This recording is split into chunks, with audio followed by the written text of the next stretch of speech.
Montana Territory, July 1879. The sun was falling fast behind the Bitterroot Mountains when she staggered out of the pine brush, her left arm soaked with blood and her breath coming fast and shallow. Retta Palmer bit down hard on her bottom lip as she stumbled onto the dirt road that wound between the trees. Her linen sleeve was torn from shoulder to wrist, and blood dripped steadily from a gash just above her elbow. She pressed her good hand over the wound, but it was deep, and nothing she did could stop the bleeding. A horse's hooves broke the silence. She turned, swaying on her feet, just as a chestnut gelding came around the bend. The rider pulled up fast. He was tall, lean, and sun-browned, with a rifle slung across his back and a weather-worn hat pulled low over eyes that looked straight through everything. He saw her, and in one swift motion dismounted. "Easy," he said, voice low and steady. "You're hurt." Retta tried to speak, but the pain stole her words. Her knees buckled. He caught her before she hit the ground. She clutched her bleeding arm. I got caught up on barbed wire," she whispered. "North pasture. I was trying to get back to the cabin before dark." He looked her over quick, then without a word, ripped the sleeve from his own shirt. He folded it fast and pressed it to her arm, the fabric already warm from his skin.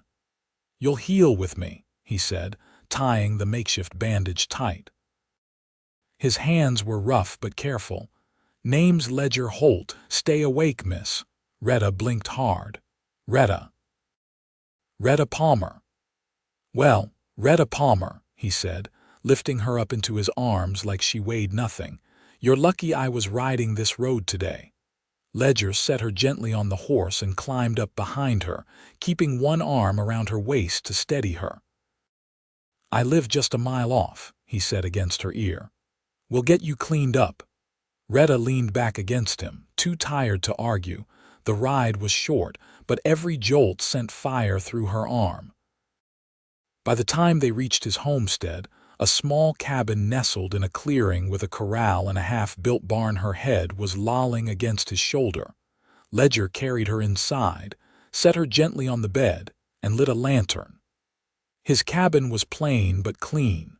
A rifle hung over the hearth. A kettle warmed on the stove. There was no sign of another soul. He knelt beside the bed. "This is going to sting."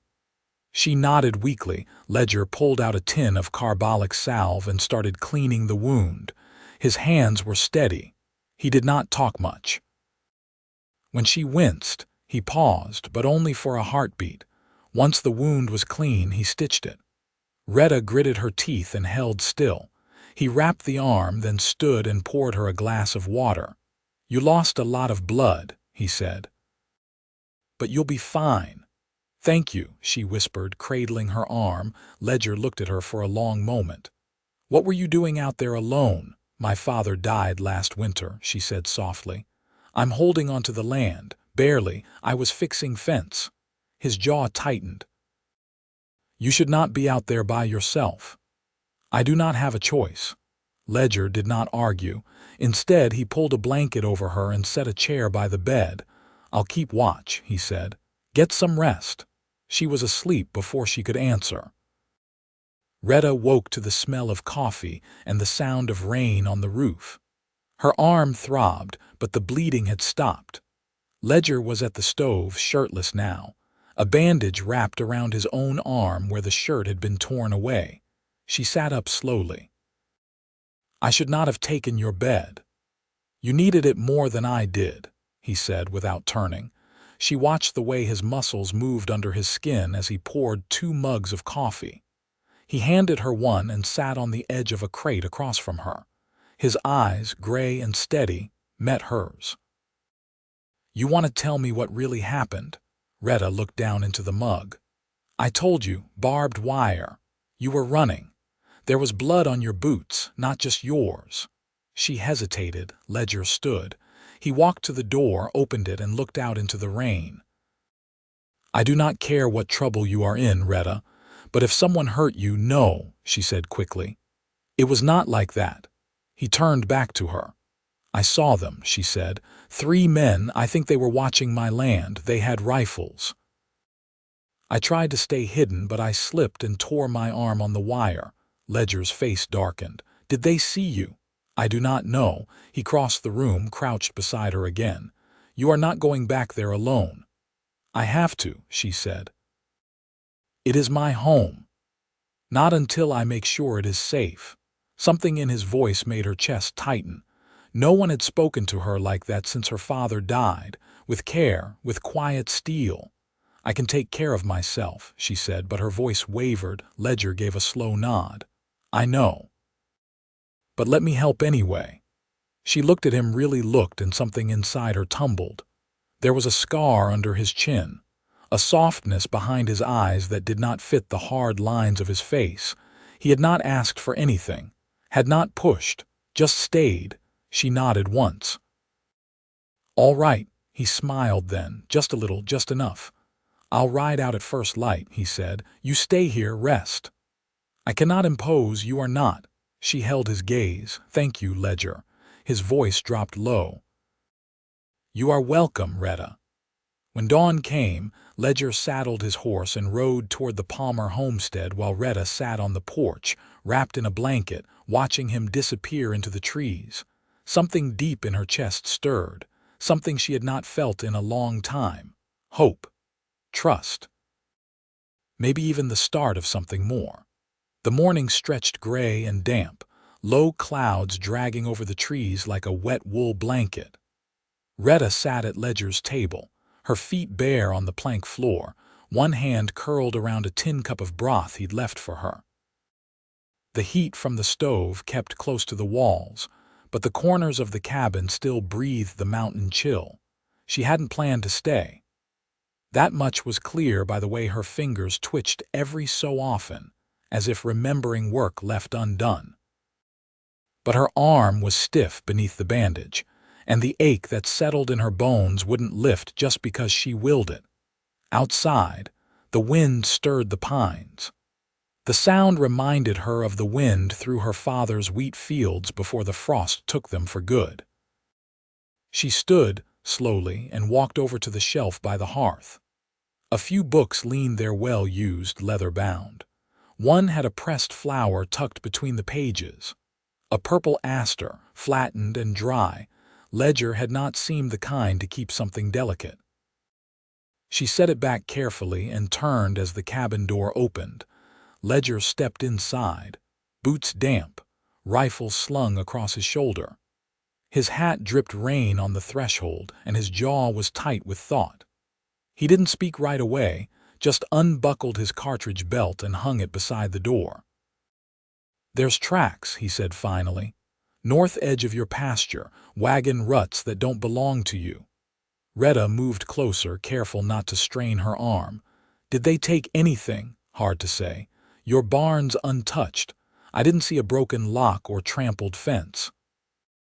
But there's signs of a fire near the creek. Someone's been watching but not striking. She pulled the shawl tighter around her shoulders. Squatters? Could be, Ledger said. He rubbed at the back of his neck, then looked at her. Or someone waiting to see if the land's worth claiming. I paid my taxes, she said. Filed everything proper in Missoula. I believe you. He poured water into the basin and peeled off his wet coat. But folks don't always wait for papers to clear before they start sniffing around. She watched the way he moved, measured, unhurried, as if every motion had been learned by necessity, not habit. He didn't fill silence with talk. He let it stretch. She found herself leaning into it. I can't afford to lose that land, she said, quieter now. Ledger met her gaze. You won't. She let the words settle. No one had promised her that in a long time. He turned back to the basin and washed the grit from his hands. You've worked it alone since winter, he asked, not looking at her. She nodded. He dried his hands on an old flour sack. That explains the look in your eyes. What look is that? Like you've had to stand still for too long when all you wanted was to run. The words landed with a weight she hadn't expected. She looked down, then back up. You always talk like that. Only when I mean it. Ledger tossed another log into the stove. The fire snapped, catching fast. I'll take a ride into town tomorrow, he said. See if anyone's been asking after your place. Retta crossed to the table and sat again. You don't have to do all this. I know. He pulled a chair opposite her. But I will. She studied him. His face held something worn and serious but not closed off. Whatever had carved those lines didn't seem to have broken him, not completely. He pulled a small cloth pouch from his pocket and spilled out a handful of dried apple slices between them. You like fruit? He asked. She picked one up, surprised at the sweetness. I haven't had apples since fall. Traded for them in Deer Lodge. Fella's orchard sits low enough to get early bloom. She chewed slow, savoring the taste. You come from there? No. He leaned back in the chair. I came from nothing worth talking about. She didn't press. He'd given her enough in the way he stared into the fire, like it held parts he hadn't yet made peace with. Instead, she offered. My father was a schoolteacher in Missouri before he brought us west. Said the land needed more hands than books. Ledger nodded. He wasn't wrong. He was quiet too, she added, but when he did speak it stuck. Ledger tilted his head. Must be where you get it. Her lips lifted just a little. I've been told I talk too much. Not by anyone worth listening to, I'd wager. He stood then, crossed to the shelves, and pulled down a small tin box. Inside were needles, thread, and a folded strip of muslin. Let me check your stitches, he said. She hesitated, then extended her arm. He rolled the bandage back with care. The skin was scabbed over, the edges pulled tight and clean. You mend fast, he murmured. Always have. He replaced the wrap, not rushing. When he finished, he didn't pull away right away. Ledger, she said quietly. Why are you really helping me? His eyes met hers. Because I've seen what happens when no one does. She didn't answer, not with words, but her breath caught and he saw it. Outside, rain eased to a whisper. The trees stood still, listening. Inside that small cabin, something began to shift. Not like thunder, like roots pressing deeper. Quiet, certain, and real. The next morning broke clear and dry, the storm spent. A light mist clung to the treetops, lifting slow as the sun crept over the ridgeline. Retta sat on the porch steps, her elbow braced on her knee, the sling Ledger had fashioned holding her arm steady. She watched him in the yard, tightening the cinch on his gelding saddle. You always work before breakfast? She asked. Ledger glanced up, then checked the stirrup leather. Only when it's worth getting somewhere early. She tilted her head. You going to town? Yeah. I want to get word to the sheriff, see who's been passing through. If those men are still near your land, someone will have seen them. He paused, then added, I'll stop at the post too. Might be news come in for you. She didn't answer right away. The idea of a letter stirred something uneasy in her. Too often, news traveled west with sharp edges. Ledger mounted the gelding and lifted his hand in a loose wave before turning the horse down the path. She watched until the trees swallowed him. Inside, the cabin felt quieter without him. She moved slowly, tidying his things without meaning to, folding the blanket he'd left draped over the chair, setting the tin cup from the night before back on the shelf. Her arm ached, but not as sharply as the day before. She could feel her fingers more fully now, the swelling easing. A small pine chest sat tucked behind the stove. She hadn't noticed it before. The lid creaked when she opened it.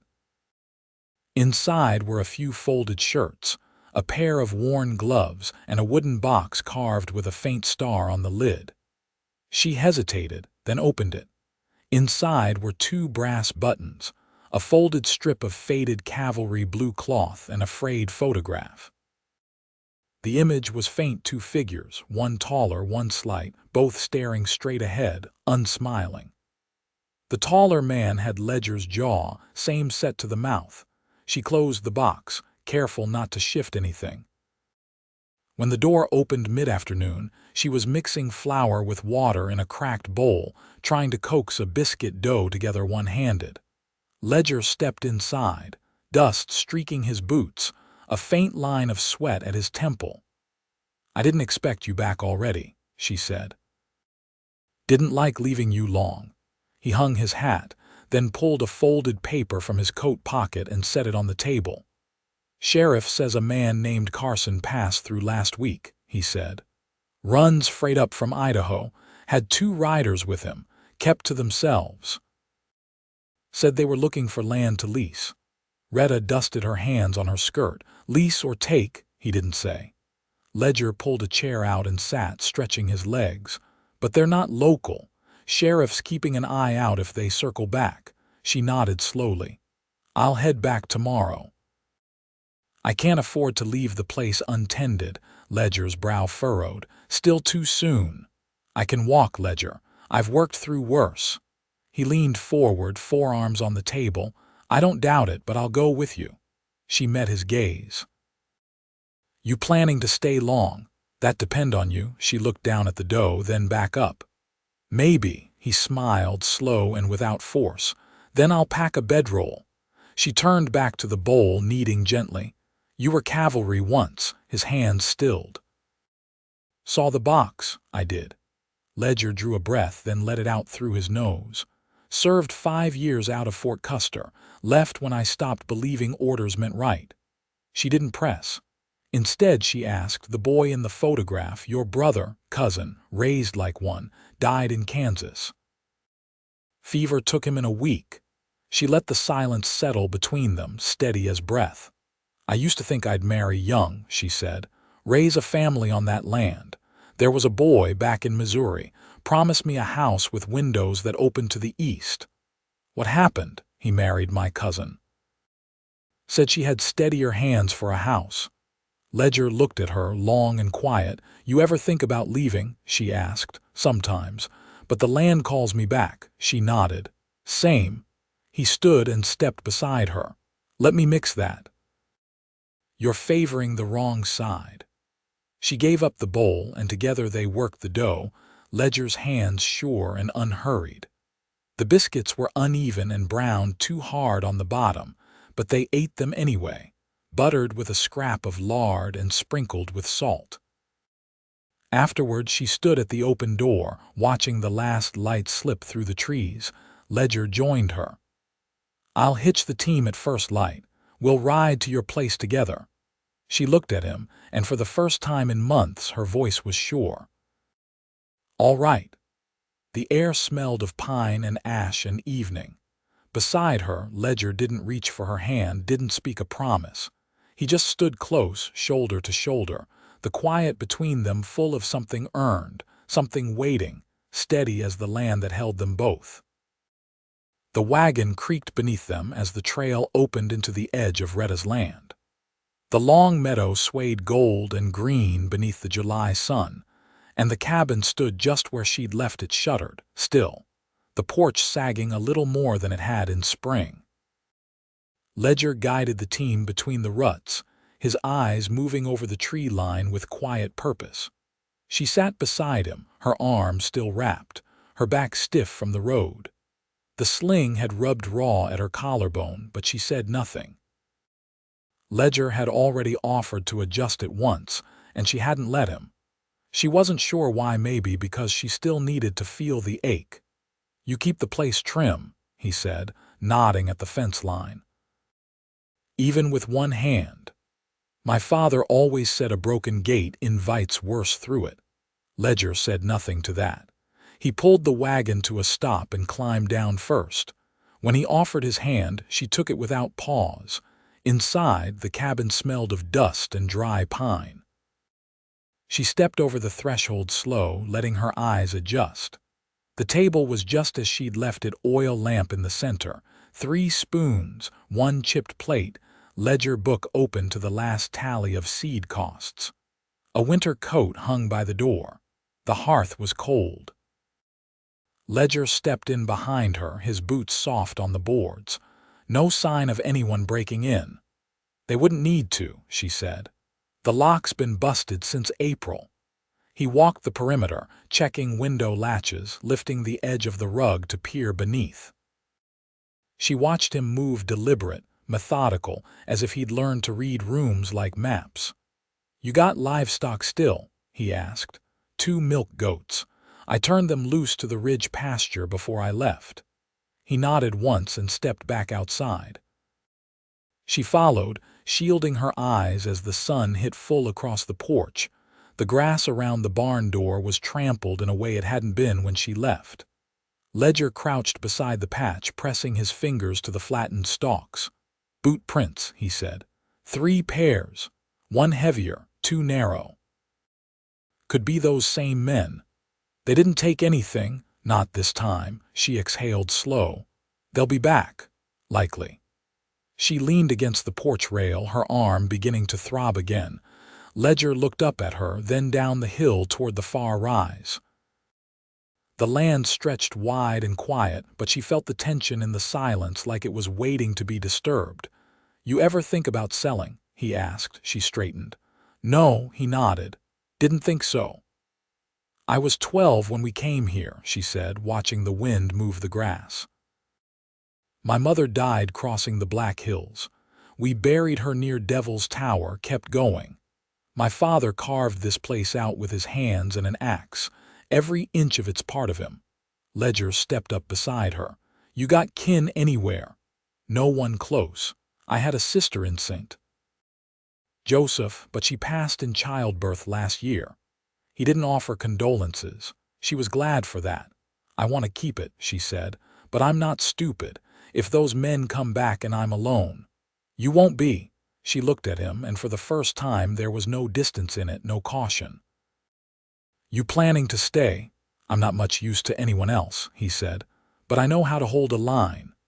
She didn't answer.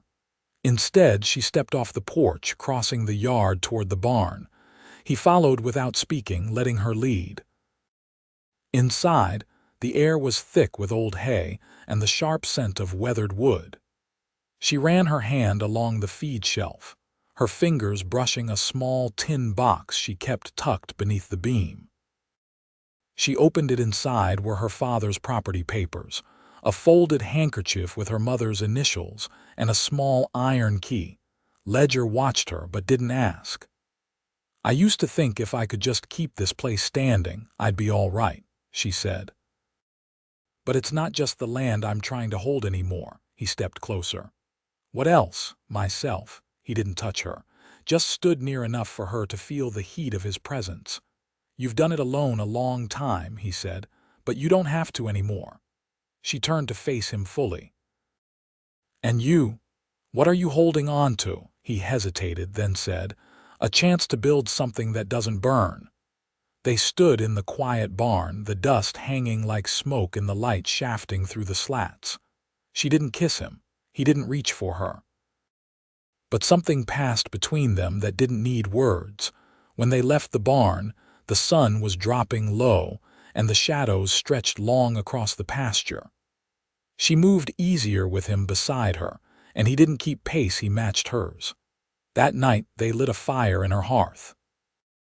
She found a quilt and spread it across the floor, and he slept nearby on a bedroll, his rifle within reach but untouched. Outside, the wind moved through the grass, and the night held steady. Inside, for the first time in a long while, she slept without waking. The next morning brought dry air and a sky stretched wide with pale blue. Retta stood barefoot near the edge of the porch, the hem of her skirt brushing the tops of her ankles. Ledger was in the pasture, mending a corner post that had leaned under weeks of wind. She watched him for a while, the slow, sure rhythm of his hands, the way he didn't waste motion. The goats nosed around him, indifferent to his presence but not avoiding it either. She stepped down into the yard, favoring her wrapped arm, and crossed to the old rain barrel. The water inside was clear from the last storm, cool against her fingers as she filled the tin basin. She carried it back to the porch and set it on the bench. Ledger looked up once, then returned to his work without calling out. It had become their way, letting silence settle until there was something worth saying. By afternoon, the fence stood straight again and the goats had been coaxed back into their pen. Retta boiled beans and sliced what little smoked pork she had left, the scent curling into the corners of the room. Ledger came in with his sleeves rolled and hands clean, but he didn't sit until she did. "You always eat like this?" he asked, breaking a piece of hard bread and dipping it into the stew. "When I have someone to share it with," she said. He glanced over at her. "That happen often?" "No," she said, and left it at that. They ate quietly. He finished first, then leaned back in the chair, his eyes on the beams overhead. "I found something this morning," he said, "near the edge of the south ridge." She set down her spoon. "What was it?" "Rope. Cut clean, fresh ends, tied around a sapling like someone meant to leave a mark." She didn't move. "How close?" "Too close." She stood then, walked to the door, and looked out across the field. "I thought they'd be gone by now." "They don't seem in a hurry, and you?" she asked, not turning. "Are you?" "No." When she faced him, he stood up too. "I don't want to keep looking over my shoulder," she said. "I've done that too long already." He stepped toward her, voice quiet. "Then let's end it." "That's simple." "Not simple, but it can be done." That night they didn't sleep. Ledger kept watch from the porch, his rifle across his lap. Retta stayed inside, lantern low, her eyes on the window. The wind picked up just before midnight and carried with it the faint sound of hooves. Ledger was on his feet before the second echo reached them. He stepped into the yard. She followed. 3 riders came into view at the base of the hill, their outlines dark against the moonlit grass. Ledger raised the rifle but didn't aim. "Turn around," he called. "This land's claimed." The riders didn't answer. The one in front nudged his horse forward, slow and deliberate. Retta stepped beside Ledger. "I recognize him," she said under her breath. "He was the one near the creek." Ledger's voice cut through the dark again. "Last warning." The rider stopped. "We've got a right to pass through," he said. "Not with a cut rope and a watch fire," Ledger said. "Not when you've been circling for days." The man shifted in his saddle. "You don't want trouble." "You already brought it," Retta said. The rider looked at her, then at Ledger, then turned his horse without another word. The others followed. They disappeared into the trees without a shot fired. Ledger lowered the rifle. "They'll try somewhere else now," he said. She let out a breath she hadn't realized she'd been holding. "They won't come back. No, not now that they know someone's here who won't flinch." She looked at him fully. "You mean you?" "I mean us." The fire inside had burned low. They stood in the doorway, shoulders brushing. She turned toward him, slow. "Ledger?" "Yeah, I want you to stay." His answer didn't come in words. He reached out, hand beneath her jaw, and kissed her with the quiet certainty he seemed to carry into everything else. Her fingers curled into the front of his shirt, not to hold him still, but to draw him closer. That night, he didn't take the bedroll.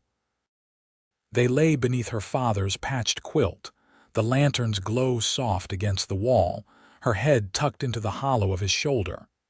He didn't speak, just breathed with her until sleep found them both. The days that followed slipped into rhythm.